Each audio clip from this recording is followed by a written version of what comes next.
ऐसा नहीं कि वो 100 ही होंगे, अब आज 100 और नए काम पैदा हो गए होंगे। तो ये रिश्ता है हम लोगों का आपके साथ, ये जो रिश्ता बना है, ये रिश्ता अब जिंदगी भर चलेगा, लंबा रिश्ता चलेगा आप लोगों के साथ। आप लोगों ने 2 साल पहले हमें भारी बहुमत से जिताया था, ऐतिहासिक बहुमत। पंजाब के इतिहास में 117 में से 92 सीट आज तक कभी किसी पार्टी को पंजाब के लोगों ने नहीं दी। हम अपने आप को बहुत सौभाग्यशाली समझते हैं कि आप लोगों का हमें इतना प्यार और इतना विश्वास मिला है अभी तक, और भगवान से प्रार्थना करता हूं कि हम ऐसा अच्छा काम करते रहें ताकि आपका ये प्यार और विश्वास हमेशा बना रहे, इसमें कभी कुछ कमी ना आए, ये बढ़ता जाए और बढ़ता जाए और बढ़ता जाए। पिछले 2 साल में एक चीज तो आपने देखी होगी, हमने कई काम शुरू किए, कई काम कर दिए, लेकिन 75 साल में जो सारा मामला खराब होने लगा था, कोई सेक्टर उठा के देख लो, बिजली खराब थी, सड़कें खराब थी, पानी खराब था, अस्पताल खराब थे, सब कुछ खराब था, लूट मचा रखी थी हमारे से पहले इन पार्टियों ने। अब वो जो उल्टी दिशा में सारी गंगा बह रही थी, अब उसकी दिशा बदलने लगी है, चीजें सही होने लगी हैं। बिजली फ्री हो गई कि नहीं हो गई सबके घर के लोगों? किस किस की बिजली फ्री हो गई, जरा हाथ खड़ा करके बता दो। बिजली फ्री हो गई। हमारे से पहले वाली सरकारें कहती थी घाटे में चल रहा है, घाटे में चल रहा है, पैसा नहीं है। इतना लूट के गए हैं ये लोग, मैं बता नहीं सकता, लेकिन फिर भी हमने पैसे बचा बचा के, भ्रष्टाचार खत्म कर करके पैसे बचा बचा के आपकी बिजली फ्री कर दी। अब मोहल्ला क्लिनिक बन रहे हैं। आप में से कुछ लोगों ने देखे मोहल्ला क्लिनिक? कब सुना है आप लोगों ने? आम आदमी क्लिनिक जगह जगह अच्छे हैं कि नहीं है? बहुत बढ़िया मोहल्ला क्लिनिक, दवाइयां फ्री, उसमें डॉक्टर फ्री, इलाज फ्री, शानदार मोहल्ला क्लिनिक बन रहे हैं। कई जगह बन गए हैं, कई जगह भी और बन रहे हैं। उसी तरह से स्कूल अच्छे होने लग गए, सरकारी स्कूल शानदार कर रहे हैं, कई स्कूल कर दिए। अभी 20,000 स्कूल हैं पंजाब में, सारे स्कूल कर देंगे, टाइम लगेगा थोड़ा सा।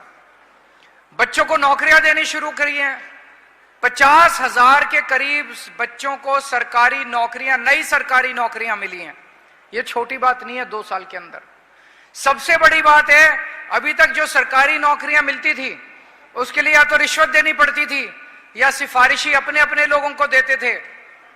एक भी नौकरी सिफारिश से नहीं दी है, एक भी नौकरी रिश्वत लेके नहीं दी है। किसी बच्चे से पूछ लो, सारी नौकरियां मेरिट पे ईमानदारी के साथ गरीबों के बच्चों को, मेरिट वाले बच्चों को, जिसका हक था उन बच्चों को मिली है।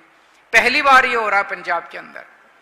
जो बच्चे टंकियों पे चढ़े रहते थे उनको पक्का करने का काम किया है, बहुत सारे काम किए हम लोगों ने।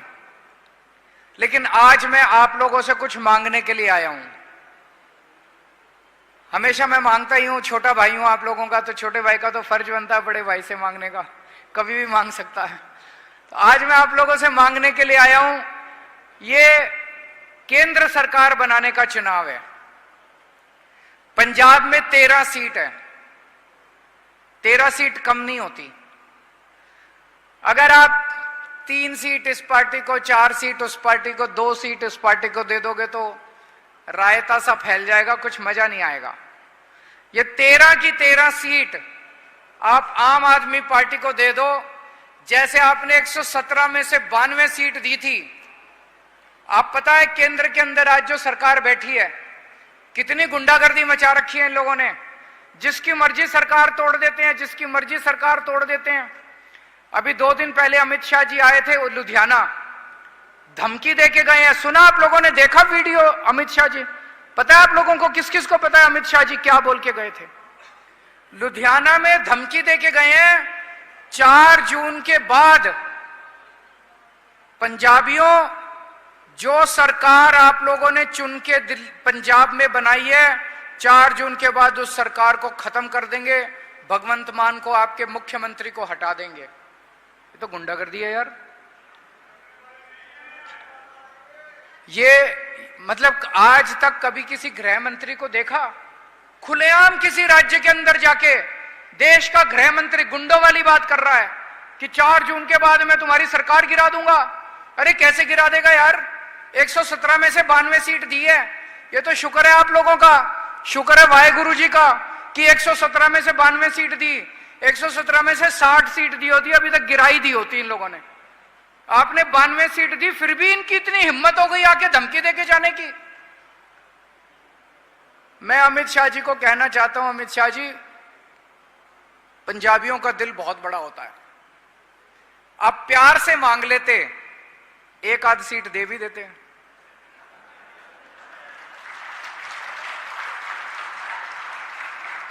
ये धमकी नहीं चलेगी पंजाबियों के सामने, ये हैं जी। I love you too, I love you 2, 3, 4।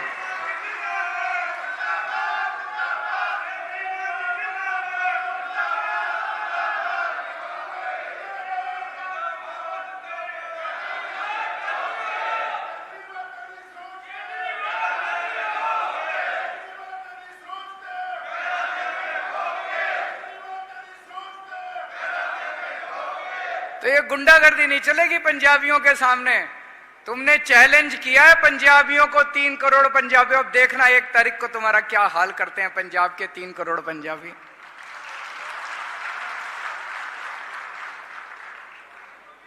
तो आपने 117 में से 92 सीट दी, इसलिए आज मजबूती के साथ हमारे हाथ मजबूत हो गए, मजबूती के साथ आपके काम कर पा रहे हैं। अब ये 13 की 13 सीट दे दो। ये जो इन्होंने गुंडागर्दी मचा रखी है, केंद्र सरकार के साथ लड़ने के लिए हमारी ताकत बढ़ेगी, हम आपके हक लेके आएंगे। आप लोगों को पता है कि नहीं, पंजाब की कोयले की खान है, पंजाब सरकार की, पंजाब के लोगों की, पंजाब स्टेट की कोल माइंस हैं उड़ीसा में। वो कोल माइंस अभी तक बंद पड़ी थी हमारी सरकार बनने के पहले। हमारी सरकार बनने के बाद हमने अब खुलवाई हैं, वहां पे कोयला निकालना चालू किया है। हमारे जो थर्मल प्लांट हैं पंजाब में, अब वहां पे हमने अपना कोयला इस्तेमाल करना चालू किया, जो पंजाब का कोयला है। उस कोयले को हमें उड़ीसा से पंजाब लाना था। उड़ीसा से पंजाब लाने के लिए शॉर्टेस्ट रूट कौन सा है? ट्रेन से। केंद्र सरकार ने ऑर्डर निकाला, उड़ीसा से पहले वो कोयला श्रीलंका जाएगा, श्रीलंका से कांडला पोर्ट गुजरात जाएगा और गुजरात से पंजाब आएगा। भगवंत मान बोले कि इसको अमेरिका से ही ले आओ थोड़ा सा, ये तो जरा। तो मान साहब ने लड़ के वो रूट कैंसिल। अगर ये रूट दे देते, आपकी बिजली 2 रुपए यूनिट और महंगी हो जाती। यहां पे आप सारे व्यापारी बैठे हो, मैं जानता हूं आपकी पहली डिमांड है कि आपने हमारी घर की बिजली तो सस्ती कर दी, अब इंडस्ट्री की और व्यापार की बिजली भी सस्ती करो। चाहते हो ना सस्ती करें? करेंगे, वो भी करेंगे। लेकिन अगर ये आप सोच के देखो, उड़ीसा से श्रीलंका और श्रीलंका से कांडला और कांडला से पंजाब लेके आते, 2 रुपए यूनिट महंगी हो जाते। मान साहब ने लड़ के ये कैंसिल कराया और सीधे अब कोयला आ रहा है, इन्होंने ट्रेन दी। लेकिन आज अकेले मान साहब लड़ रहे हैं। एक आदमी कितनी बार लड़ेगा, किस किस से लड़ेगा? रोज गवर्नर आपके जो बिल पास होते हैं, बिल लेके बैठ जाता है, साइन ही नहीं करता। तो ये 13 एमपी अगर दोगे, ये 13 एमपी मान साहब के हाथ बनेंगे, 13 हाथ बनेंगे। और उनसे लड़ने के लिए अगली बार केंद्र सरकार कुछ करेगी, उसके मंत्री के घर के अंदर घुस के बैठ जाएंगे। जब तक वो फाइल साइन नहीं करेगा आपकी, तब तक नहीं है कि नहीं टीनू जी? टीनू, पंजाब के लोगों के हक के लिए लड़ना है तो ये मंत्रियों के घर के अंदर जाके बैठ जाएंगे। जब तक आपका हक लेके नहीं आएंगे, तब तक ये वहां से नहीं उठेंगे। हमारी आंदोलन वाली पार्टी है, क्रांतिकारी पार्टी है। हैं जी? बिल्कुल। तो ये ऐसे मत कर देना कि 13 में 4 इस पार्टी को, 2 इस पार्टी को, 3 इस पार्टी। 13 की 13 सीट से ये एक भी कम नहीं चलेगी। और पिछले सारे, जब पिछले 5 साल में, 10 साल में जितने एमपी बनाए आपने देखे? कभी एक एमपी ने लोकसभा में पंजाब की आवाज उठाई? किसी ने आवाज नहीं उठाई। आप जिता के भेजते हो, लोकसभा में जाते हैं, सारे अपनी अपनी सेटिंग करने में लग जाते हैं। इसकी उसने सेटिंग कर ली, उसकी उस पार्टी से सेटिंग हो गई, इसकी इस मंत्री से सेटिंग, सारे अपनी सेटिंग, अपना धंधा, लोकसभा में बैठ के अपना धंधा चलाते हैं। ये हमारे 13 के 13 आपके लिए काम करेंगे, मैं नजर रखूंगा, मान साहब नजर रखेंगे इनके ऊपर। इन्होंने पूरी गुंडागर्दी, इन्होंने मेरे को गिरफ्तार कर लिया। कहते हैं केजरीवाल भ्रष्टाचारी है। लोग कह रहे हैं जी अगर केजरीवाल भ्रष्टाचारी है तो दुनिया में ईमानदार कोई नहीं है। कहते हैं केजरीवाल ने 100 करोड़ का भ्रष्टाचार करा, 100 करोड़ रिश्वत ली।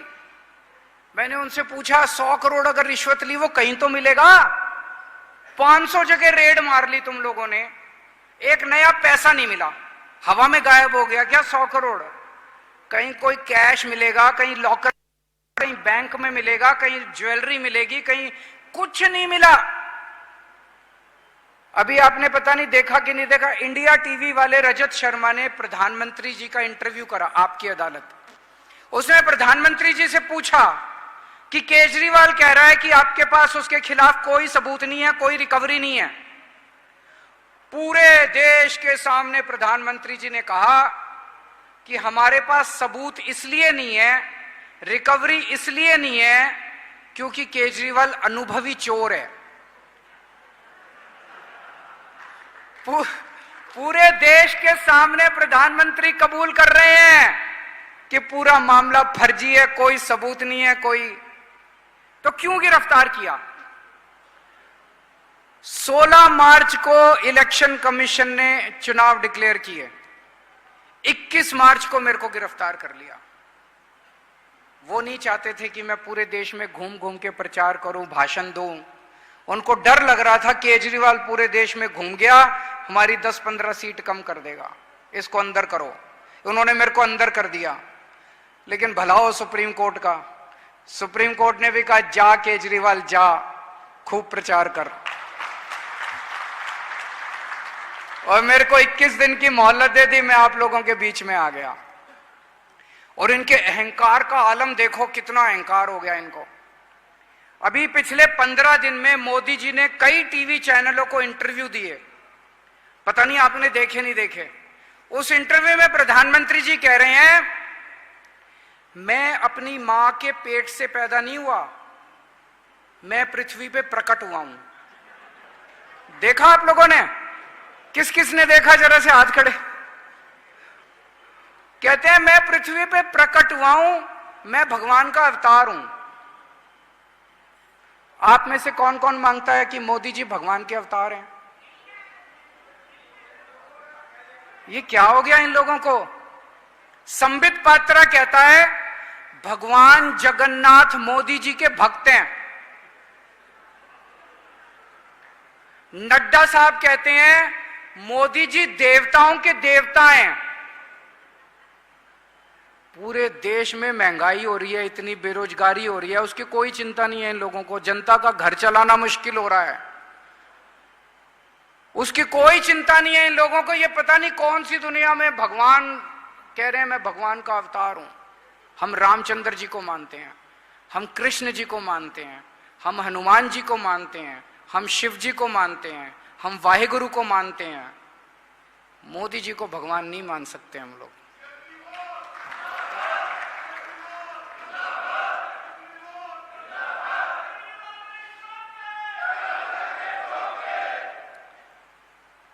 और जनता इतनी महंगाई से त्रस्त है, पेट्रोल के दाम बढ़ गए, डीजल के दाम बढ़ गए, खाने पीने की चीजों के दाम बढ़ गए, बच्चे बेरोजगार बैठे हैं। जनता सोचती है हमारा प्रधानमंत्री हमारे लिए कुछ करेगा। टीवी खोलो तो टीवी पे मोदी जी भाषण दे रहे होते हैं। क्या कहते हैं? ये इंडिया गठबंधन वालों को वोट मत दे देना, ये तुम्हारा मंगलसूत्र छीन के भाग जाएंगे। भगवान ऐसे बोलता है? ये इंडिया गठबंधन वालों को वोट मत दे देना, ये तुम्हारी टूटी खोल के, उत्तर प्रदेश में भाषण दे रहे थे, टूटी खोल के भाग जाएंगे। क्यों टूटी खोल के? क्या मतलब है इसका यार? क्या हो गया उनको? इनको इंडिया गठबंधन वालों को वोट मत दे देना, तुम्हारे घर में 2 भैंस है तो एक भैंस खोल के भाग जाएंगे। ये क्या हो रहा है? ये प्रधानमंत्री जी को वहां बॉम्बे गए, बोले शरद पवार भटकती आत्मा है, उद्धव ठाकरे अपने पिताजी की नकली संतान है, इस बात पे वोट चाहिए। अरे यार, ऐसे बताते कि पेट्रोल कैसे सस्ता करोगे, डीजल कैसे सस्ता करोगे, तब तो जनता वोट देती। जनता त्रस्त हो रही है और ये कह रहे हैं मैं भगवान हूं, ये भटकती आत्मा है। पता नहीं क्या हो गया इनको। ऐसा प्रधानमंत्री तो नहीं चाहिए अपने को। कोई पढ़े लिखे आदमी को प्रधानमंत्री बनाओ, इस बार देश को बचाओ। ये चुनाव देश बचाने का चुनाव है। एक ये जो बार बार कह रहे थे 400 पार 400 पार 400 पार, हमें 400 सीट चाहिए। किसी ने पूछा किस लिए चाहिए, क्या करोगे? 300 से भी काम चल जाता है, सरकार तो चली जाती है। बोले मोदी जी को बहुत बड़े काम करने हैं। तो किसी ने पूछा जी क्या काम करने हैं इतने बड़े? तो पता चला रिजर्वेशन खत्म करना है, संविधान बदलना है, बाबा साहब अंबेडकर का संविधान बदलना है।